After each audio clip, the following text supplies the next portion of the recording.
हर किस्म के रूहानी जिस्मानी मसाइल और वज़ाइफ के लिए पीर इकबाल कुरैशी चैनल को सब्सक्राइब करें। नहमदुहु व नुसल्ली व नुसल्लिमु अला रसूलिहिल करीम, अम्मा बअदु फ़अऊज़ु बिल्लाहि मिनश शैतानिर रजीम, बिस्मिल्लाहिर रहमानिर रहीम।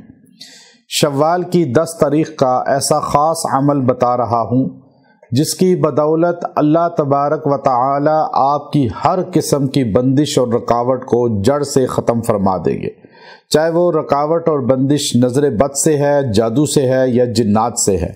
चूँकि आपको आजकल हर तकरीबन इंसान को रुकावटों का, मसाइल का सामना करना पड़ता है। जितना क़ुर्बे क़यामत हम जा रहे हैं, हमारे मसाइल उलझते जा रहे हैं और ख़राब होते जा रहे हैं। चूँकि जितनी टेक्नोलॉजी ने तरक्की की है, उतना ही हम मादियत से हटकर और अपनी फितरत से हटकर जो है इस्लामी तौर अतवार को पसे पुश डालकर ज़िंदगी गुजार रहे हैं, जिसकी वजह से हम बहुत से मसाइल का शिकार हैं। लोग हमारे पास आते हैं तो ये आकर पूछते हैं, जी ये कैसे हुआ, सब पे जिन्नात का मामला है और अक्सर पे जादू का मसला है। तो उनको पता नहीं कि ये क्यों है। आज से आप 20-30 साल पीछे चले जाएं, 30-40 साल पहले आपको 40 साल पहले अक्सर वॉशरूम अटैच नज़र नहीं आते थे, बाथरूम अटैच नज़र नहीं आते थे रूम में। और फिर लोग उससे पहले 50 साल पहले चले जाएं तो लोग दूर जाते थे, जंगलों में दूर रस्तों पे बाथरूम बनाकर वहाँ यूज़ करते थे, अपने घरों के अंदर अटैच बाथ नहीं बनाते थे। फिर आहिस्ता आहिस्ता अटैच रूम के साथ बात आए और फिर उसके बाद शयातीन, ये चीज़ें अक्सर बाथरूम में होती हैं, वो घरों के अंदर दाखिल हो गई। फिर आप अलैहिस्सलाम का फरमान है कि बाथरूम में शयातीन होते हैं, जिन्नात होते हैं। फिर हमारे घरों में जिन्नात दाखिल हो गए। फिर उसके बाद तरक्की साइंस ने की और LED आ गई, कंप्यूटर आ गया, मोबाइल आ गया और आप टच मोबाइल, अब ये जिन्नात की आमाज गाहें, ये LED और ये स्क्रीनें हैं। अब आपकी जेब में मोबाइल है और आप उसको यूज़ करते हैं और शयातीन का वो बसेरा और आमाजगाह है, चूँकि वहाँ गलत नेगेटिव चीज़ ज़्यादा है, पॉजिटिव कम है। और फिर आप उसको उसी तरह यूज़ कर रहे हैं, कोई दुआ नहीं, कोई पना नहीं।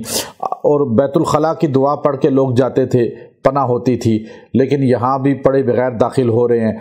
और इसी तरह जो है मोबाइल को इसी तरह इस्तेमाल कर रहे हैं, कोई दुआ नहीं हिफाजत की, सुबह शाम की दुआएं भी छोड़ दी, जिसकी वजह से हर मर्द औरत आज 80% जो है वो बीमारियों का, परेशानियों का, रुकावटों का, बंदिशों का शिकार हैं। फिर वो कहते हैं जी हर बंदे पे बंदिश, हर बंदे पे रुकावट। तो ये आज से 30 साल पहले नहीं था, अब बढ़ता जा रहा है और आगे और बढ़ेगा। तो इसलिए मैं आपको वो आमाल बताता हूँ जो आपको बंदिशों से, रुकावटों से बचाते हैं। और ये मुख्तसर आमाल हैं और ये आपको हर परेशानी से निकाल कर राहत की तरफ लाते हैं। मैं इतनी मुख्तसर दुआ आपको बताऊंगा कि एक तो आप बाथरूम की दुआ पढ़कर जाना अपना ज़िंदगी का हिस्सा बना लें।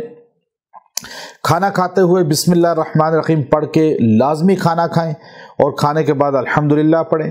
और मोबाइल को जब यूज़ करते हैं तो वही वाशरूम की दुआ पढ़ के मोबाइल को यूज़ करें और अल्लाह आपको जिन्नात के वार से बचा लेगा। आप बंदिशों का, रुकावटों का शिकार नहीं होंगे। तो आपने अगर बंदिशों से बचना है, रुकावटों से बचना है, तो आप कुरान हकीम की एक सूरा है और छोटी सी सूरत है, आपने उसको अपना वजीफ़ा बना लेना है। कुल या अय्युहल काफिरून, सूरह काफिरून। आप पूरी सूरह काफिरून को आपने 10 तारीख़ को शव्वाल की पढ़ना है 70 बार, 70 टाइम। और पढ़ के दुआ भी करनी है, पानी पे दम कर लेना है, जिसके साथ बंदिश और रुकावट है वो पिए। और ये अपने मकसद के लिए, दूसरे के लिए आप पढ़ के दुआ कर सकते हैं। इंशाअल्लाह अज़ीज़ इसकी बरकत से ये बंदिश ख़त्म हो जाएगी, ये रुकावट ख़त्म हो जाएगी। व आखिरु दावाना अनिल हम्दुलिल्लाहि रब्बिल आलमीन।